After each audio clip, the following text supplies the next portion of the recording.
Hi, folks. Pastor Charles here once again. I'm doing one of my Voice of Reason podcasts, and I'm actually doing it at the moment from my living room. I am kind of half reclined on my recliner, and my babies are on my lap, and both of them. We have a beagle, and we have a miniature Doberman. And the both of them are laying here sleeping on my lap. So I didn't want to get up to have to go to the study so that I could do this podcast. I was watching some things on YouTube that brought to light the issue of Trump. Is just this guy is off the hook. He is so off the hook. It's not even funny. And I mean, he is literally, we're talking Hitler-esque beyond imagination. Anybody that cannot see a resemblance between Hitler and Trump has to be blind, deaf, dumb, and, have an IQ in the single digits because this man is just wicked. He is evil. He is insane. And here he is now picking fights, threatening trade wars with virtually every nation on the planet. He is picking fights with our allies, threatening to uh, place an absurd 100% tariff on Spain.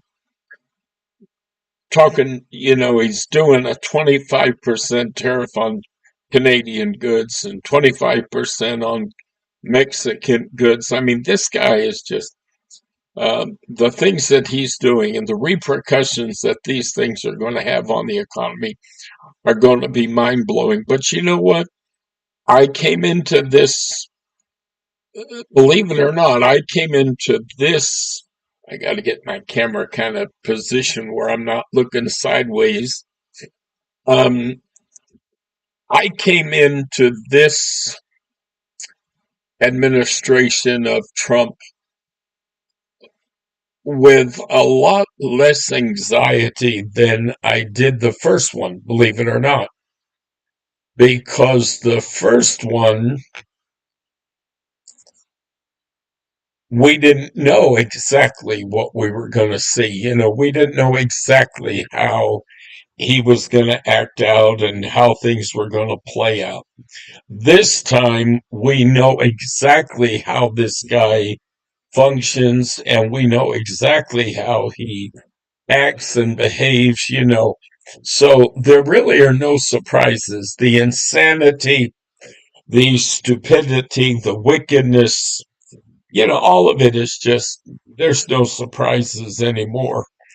And so at least we are able to, excuse me, we're able to be a little less anxious. You know what I'm saying? And by the way, as I've said, my recliner is reclined, and I feel kind of funny doing it this way. I'm sorry, but my babies, if anybody that knows me knows that my animals are my life. I love our babies. And when they're comfortable, I hate moving because if I put my footrest down so that I can kind of sit up, they'll think I'm getting up and then they'll jump up and I don't want to disturb them. So I said, no, I'm going to do the podcast from here in my reclined position, but I hope y'all don't mind. I realize it seems a little strange, a little goofy. Excuse me. I have had an active day already today. I told you earlier I had to go to the lumber yard and I picked up some stuff that I needed. And I had to bring my trailer on my truck. to get some long 2x4s and what have you. And so when I got it back to the house, what I do with my trailer, because we come in through the alley in the back, and I have a big gate there. But rather than go through all the aggravation of trying to back the trailer into the backyard through the gate and everything, the alley is very, very narrow. So it is very difficult for me to back in, with the trailer and get it in. So what I'll do is I'll detach the trailer, and then I have this little hand dolly affair that attaches to the ball. Excuse me.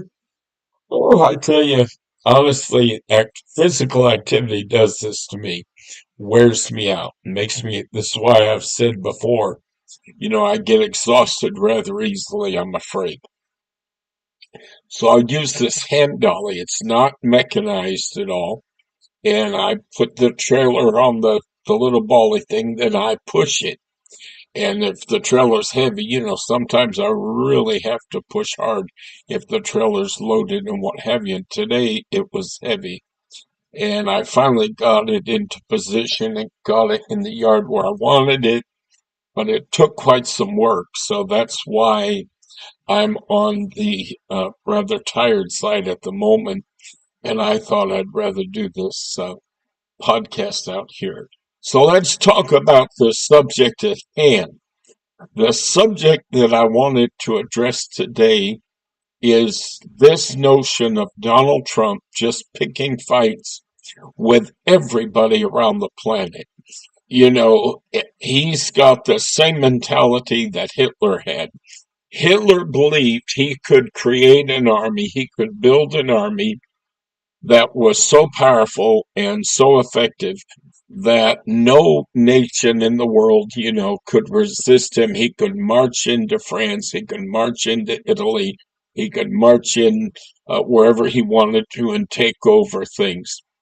Um, and what Hitler did not take into account was the fact that when you have a bully on the block, the way to silence a bully is for the rest of the kids to all unite and get together.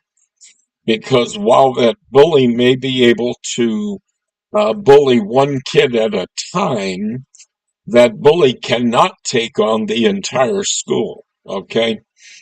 And I literally had a dream well, it's probably been a few weeks ago now. And I think I may have referenced it in church a couple of weeks. I'm not sure if I did or didn't, but I'll tell you about it now. And I just want to preface by saying this. I am not someone who runs around saying all the time, I had a dream, I had a dream. Matter of fact, dreams for me almost always have significance and have meaning, because they say everybody dreams, we just don't remember them and all that. Well, if that be the case, then I don't remember, 99% of my dreams. But when I have a dream that I remember, and when I have a dream that creates some sort of an emotional response in me, and that emotional response lingers. In other words, I wake up.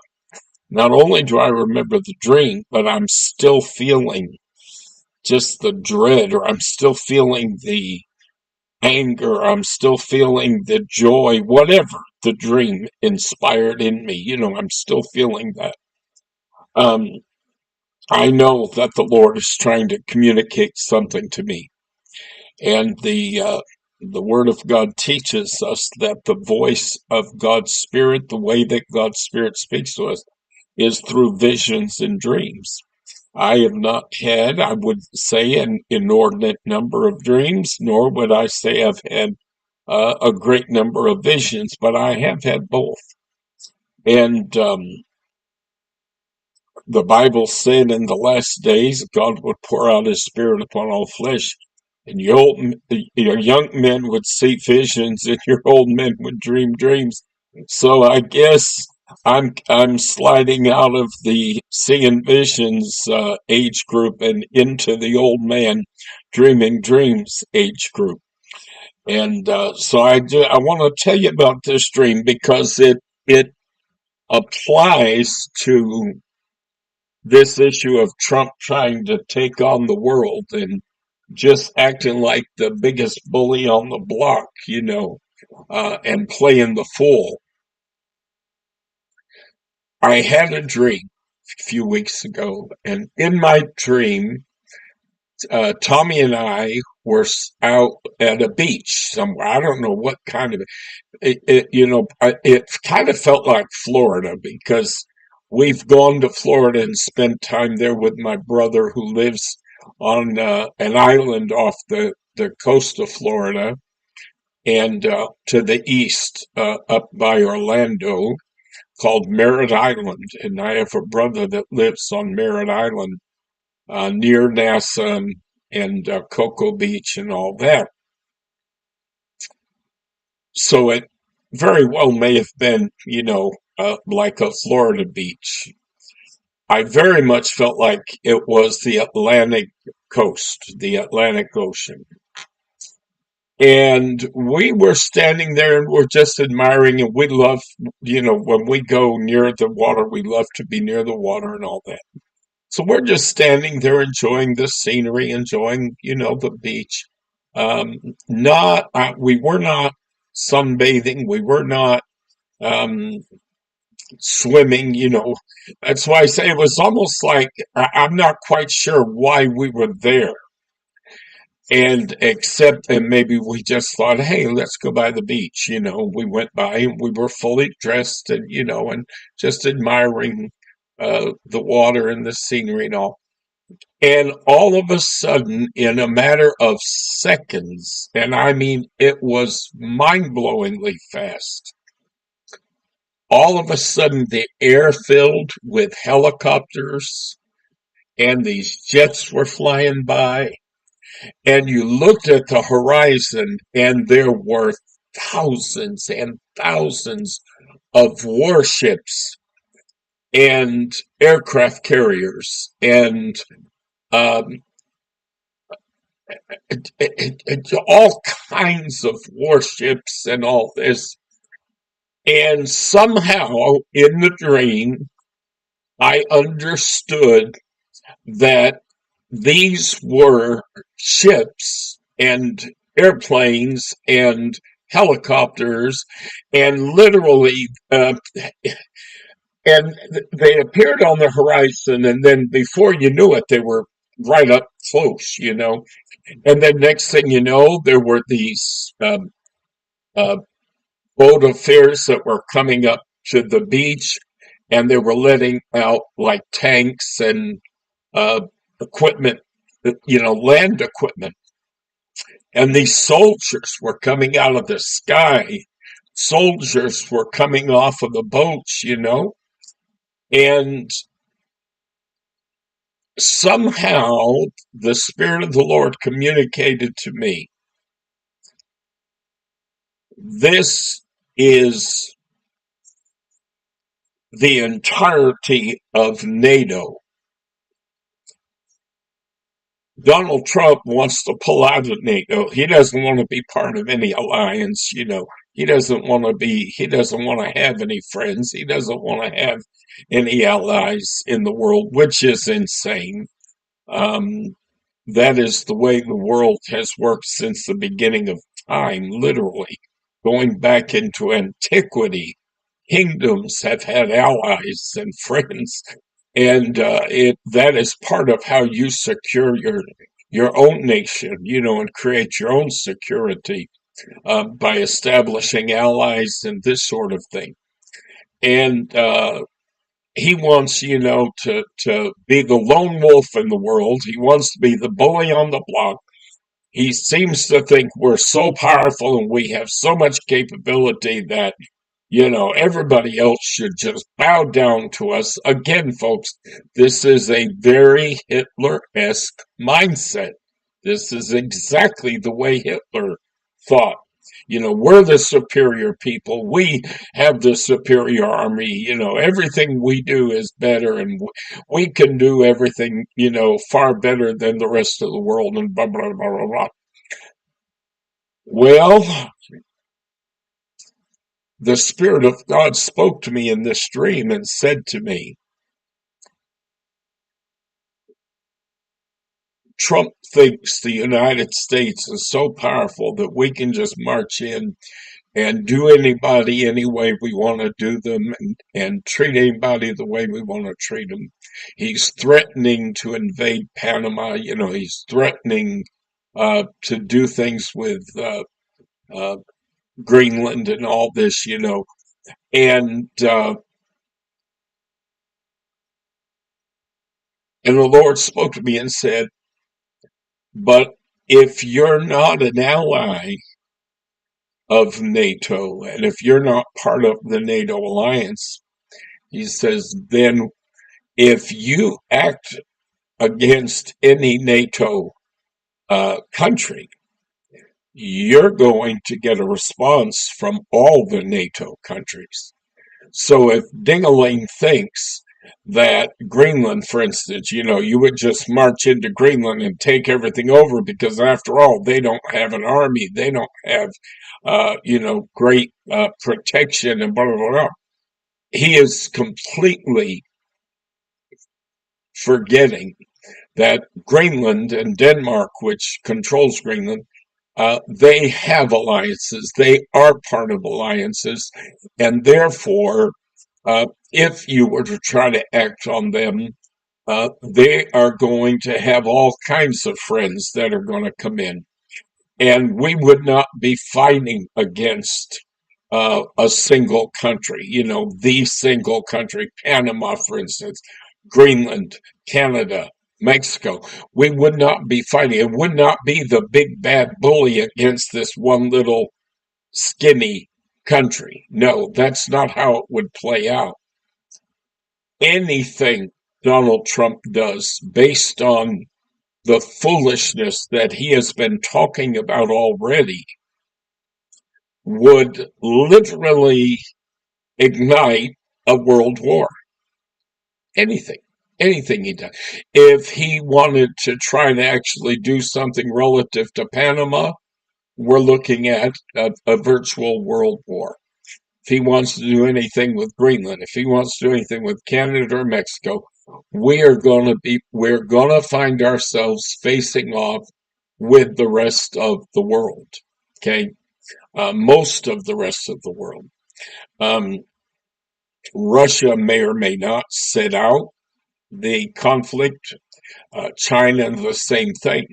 However, at the same time, if any of these countries decided that it would be their good pleasure to watch the United States be blown off the face of the map, then they might decide that they would actually ally themselves with the other countries. So we are looking at a very dangerous situation right here with a man who is unhinged. Uh, I keep thinking, to myself, I'm constantly amazed that anybody could vote for this man. I mean, anybody. I don't care who they are. And the reason that I say that is Donald Trump has demonstrated his unworthiness to be president of the United States in so many ways. He has demonstrated he's a liar. He stood there and told his people for years, I'm going to release my tax returns once the audit's done. Never happened. Oh, I've got a health care plan. We're going to release it in 2 weeks. Never happened. It's going to be better than Obamacare and blah, blah, blah. Never happened. Do they ever hold this man to account for anything that he promised? Do they ever hold him to account for anything that he says? No. No, they give him a free pass on everything. Absolutely everything. They make excuses for him and they just give him a free pass on every stinking thing he says and does. This guy could go out in the middle of Washington, D.C., pull his pants down, and moon the world on national television, and these ding-a-ling Trump supporters would be perfectly happy with him. They'd probably cheer him for doing it. There's no accountability. These people, they stand there, and it's like this man has told them stuff over and over again saying, I'm going to show the evidence, I'm going to do this, I'm going to prove, and never does any of it. I've got a better healthcare plan, never produces, never. And then when he's running a second time, he has the call to say that they have a concept of a plan. Well, what do you mean a concept? When you were in office last time, you told us that you had a whole program that you were about to roll out. And it was just a matter of weeks, and you were going to be rolling out to it. How is it that all of a sudden now you're telling us that the best you have is the concept of a plan? Obviously, this man is a liar. He was the most obvious grifter ever to occupy the White House. If you could not see that he was using the American government, which, by the way, according to our current Constitution, is of the people, by the people, for the people. So when you use the word government, you literally, the definition of that is the people of America. He was using the people of America to pad his own pocket by directing various functions to his facilities. Any person with any integrity whatsoever would not have done that because clearly it looks bad. Clearly it the appearances are not good. It appears to be a conflict of interests, and it is a conflict of interests. And most American presidents would never have done such a thing. Never in the universe would they have done. This guy does it, and because he's a narcissist and he has absolutely no morals, he has absolutely no conscience whatsoever. He does it and doesn't give a flying fig what anybody thinks about it. And so he's got the American people filling his pockets.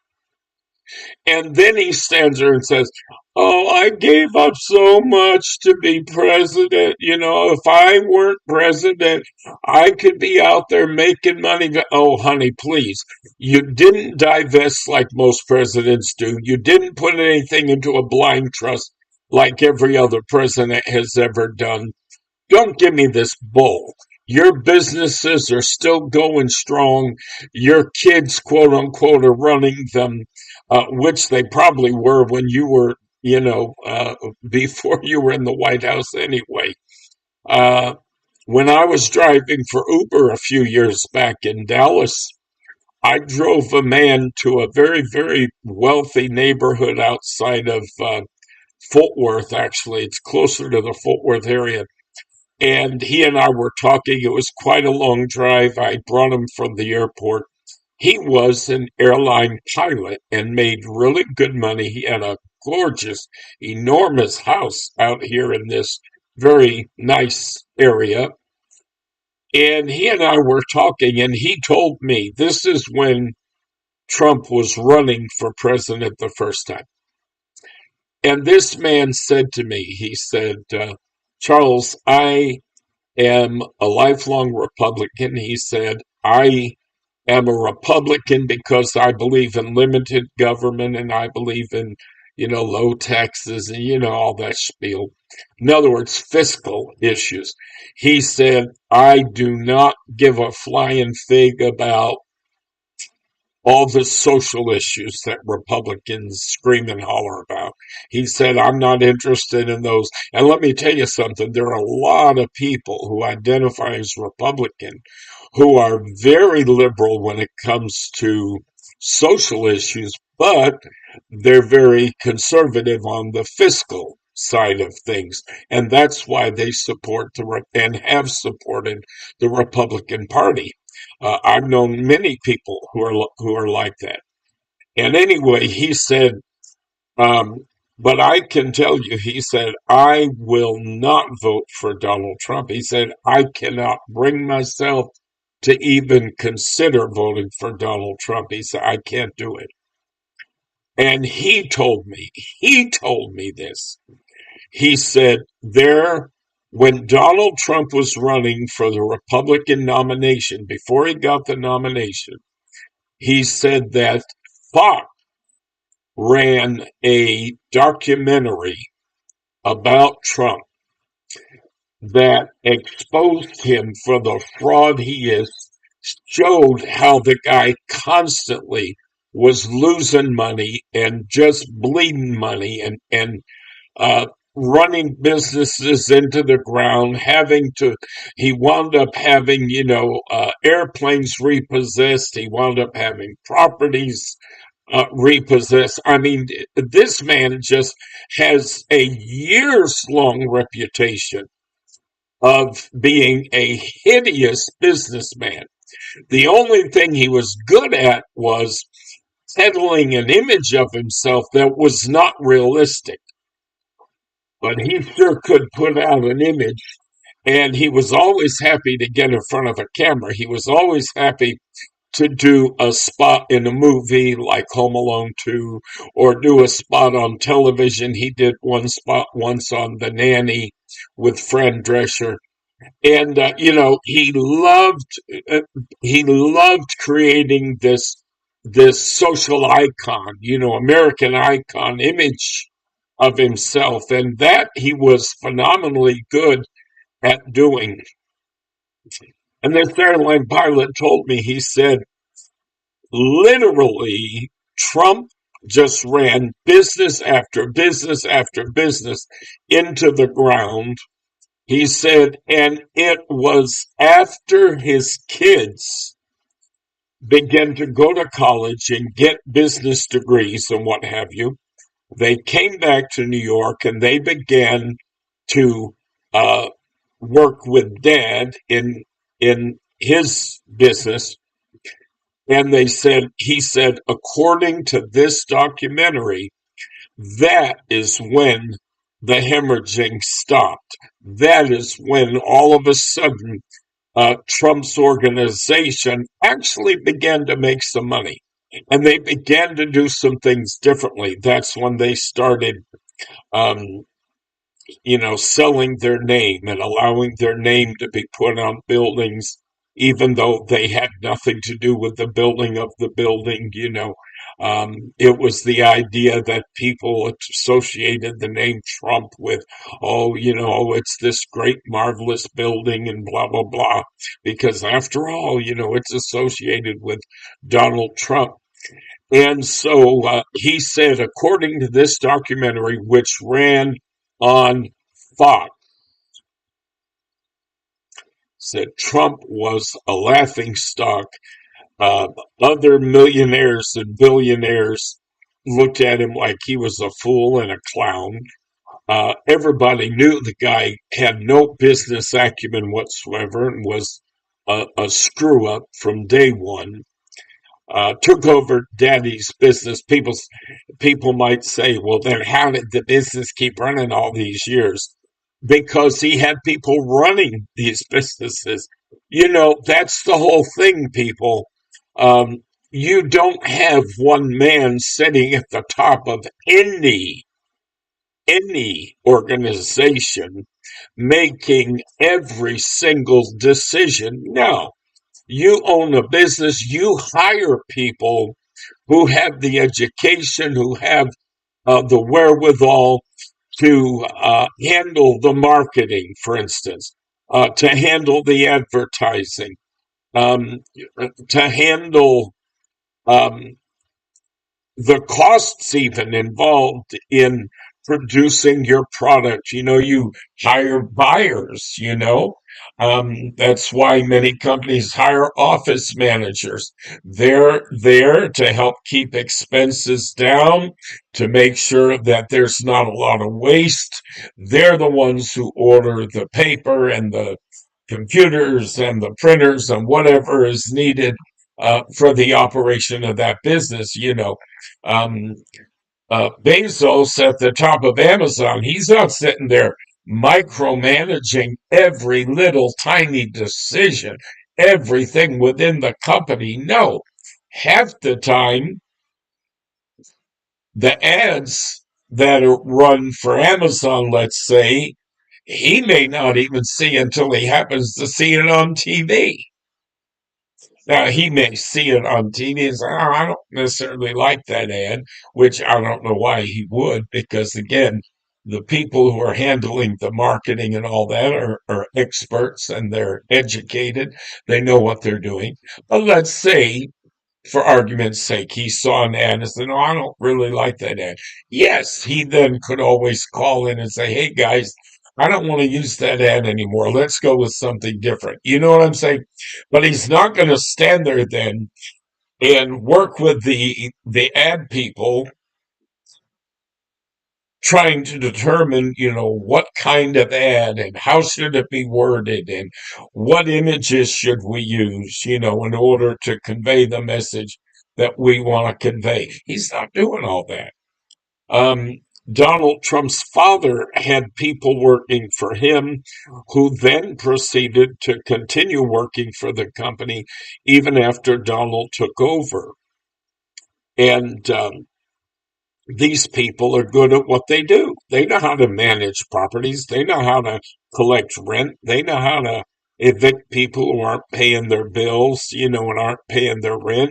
They know how to make money, so to speak, and make the company work. But when you have a man who at the end of the day can reach into the till, and not only is he blowing his own money, not only is he blowing every ounce of profit that comes into the company, not allowing for resources to remain so that it can be reinvested, so that improvements can be made and all. This is what happened with his properties. Half the time he had blown so much money that there was nothing there for them to do repairs and updates and what have you on his properties. And most of the materials he used in building his properties were um, fake, to be frank. In other words, he's trying to create this gilded look, this real expensive and glorious look, but he was actually using materials, as an example, to try to look like marble that wasn't marble. Okay. So to the average person who walks in and looks at it, it's like, oh, wow, look at this huge marble, blah, blah, blah. It's not marble at all. It looks marble, but it's not marble at all. This guy is a grifter. He is a con man. He knows how to put forth one image while in reality creating that image in a very different way. And in a way that costs nothing compared to what he's putting forth. And so Uh, this man was telling me, this airline pilot was telling me, he said, I could never vote for that man. He said, I wouldn't vote for him for all the money in the world. He said, uh, his business didn't even start to turn a profit and start to do things in a much more productive and profitable way until his eldest children began to graduate college and they came back and began to work for the company. He said that's when things really began to turn around for him financially. So his kids have been extremely beneficial to his business. Now, I say that to say this. Trump sits there and gripes and groans about, oh, I gave up so much to be president and blah, blah. No, the same kids who turned his whole business around and made it profitable where he was bleeding it dry, spending them into oblivion, um, they are still running all of this. Okay. They don't need you. You could drop dead tomorrow. And the Trump business is going to continue. And actually, if Trump were to drop dead tomorrow, the business would probably wind up being much more profitable in the long run, okay? Because they wouldn't have daddy there spending money he doesn't have because he's trying so hard to impress. You know why he is so drawn to the theocratic notion that I was talking about last night? You know why this theocracy uh, aspect of government really appeals to him because he has spent his entire life trying to feel like he belongs to that club of the elite and the super rich and the phenomenally rich. And I got news for you. Uh, there are billionaires out there who have 30 times, 100 times, 300 times the amount of money that Trump has ever claimed he had. So whether he had that money or not, um, there are rich people out there who have way more money than he does. And he knows that. And he has spent his life trying to get up to that echelon because he wants to be, oh, I want to be the top man. I want to be the richest man in the world. And what better way, of course, to achieve that than to become a dictator? Because every dictator in history has enriched themselves and has bled their nation dry and has claimed things for themselves that otherwise belong to the people. And, yeah, becoming president was the ideal way for him to be able to achieve this goal. Anyway, I'll end this little podcast today by saying to you this. Mr. Trump wants to be the bully on the block. He wants to act like the United States is so strong and so powerful that, bless God, we could just march in and take over Greenland. And he thinks that Greenland is shaking in their boots. He thinks that Mexico and Canada are shaking in their boots at the very thought of the United States, coming in and invading them. Panama, same thing. He thinks all these people are shaking in their boots, and they're not, because every one of these countries have alliances with countries that are far more powerful. And by the way, many that have nuclear capabilities as well. And they know that if Trump were to pull something, that these countries are under contractual obligation to come to their aid and to help defend them. And of course, the kind of actions that Trump's talking about engaging in uh, are encroaching upon the sovereignty of another nation, which nobody that believes in freedom, certainly nobody that believes in democracy, is going to put up with. So therefore, all these countries he's threatening and all these countries he's bullying and he's pulling this crap with, he is not bearing in mind at all what my dream showed me.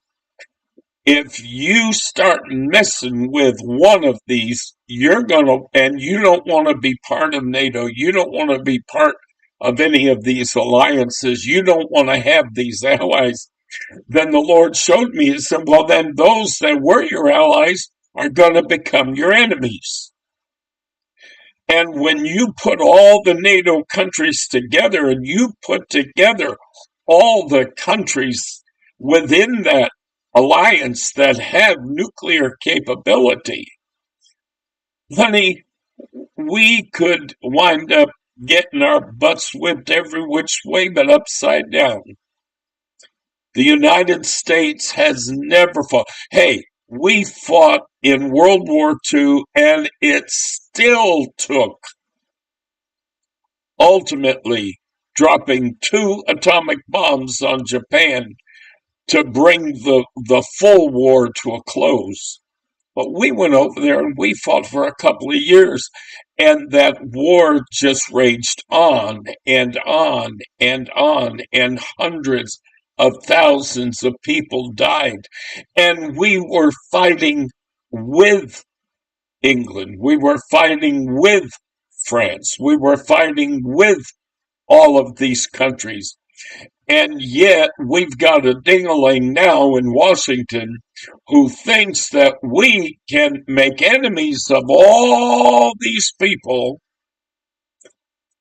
And if we decide to infringe upon the sovereignty of a small nation like Panama, or a nation like Mexico or Canada or Greenland, Denmark in truth, um, that, we would have such great capabilities. We could just march in there overnight, and they would just give up. And he's not keeping in mind what I saw in my dream. Baby, you would have thousands of warships off of our shores. You would have all kinds of bombers flying into our airspace. America has never had to fight on its own shores in the world wars. No, the world wars were all fought over in Europe. Uh, what would happen if we wound up with the war being brought to us? What would happen if, like an idiot, this guy decides he's going to send a whole bunch of our equipment, a whole bunch of our people, thousands of miles to another country to infringe upon their national sovereignty? And then all of a sudden, while we have all these resources out there, we actually have the war brought to us for the first time in history. What's he going to do then? How does he think, how are we going to protect our own shores? And we've got two coasts, one on either side. They can come at us from two directions. Not to mention, of course, Canada and Mexico. So anyway, folks, I'm trying to call my podcast, a voice of reason. And that is what I'm trying to do. I'm trying to speak a little bit of common sense. I'm trying to speak a little bit of reason to some of the insanity that we're seeing. And I'm hoping that maybe people who don't really get it and don't understand it, and that by some miracle they might actually see and hear some of this, and it might educate them, or at the very least it might make them think a little bit. If they have a brain in their head, God willing, they'll think a little bit and consider what their Führer is contemplating. All right. So anyway, I'll let you go for now, but I just wanted to share a few thoughts on this front, relative to um, us against the world, because that's the position that Trump seems to be putting us in. And I just wanted to share a few thoughts on that and talk about that for a little bit. But I appreciate any of you that watch. I hope you enjoy and find some sort of um, encouragement, inspiration, whatever, in what I have to say. And I certainly welcome your feedback and your thoughts. Okay. So until we see you again, God bless you, folks, in Jesus' name. And God help America.